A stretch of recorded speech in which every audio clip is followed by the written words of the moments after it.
This is the Hoover Dam. It was completed in 1938. Twice, the Hoover Dam floodgates have been used. Once in 1941 and again in 1983. In both cases, over 1.5 million gallons a second of water flowed over the spill and down the tunnel.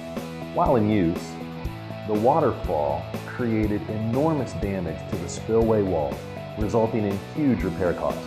Your cooling tower shares many characteristics with the Hoover Dam. Flowing water over the tower will result in service and repair requirements. Keller Revest can supply your needs for tower service, repair parts, and tower replacement. Keller Revest, knowledge applied, solutions delivered.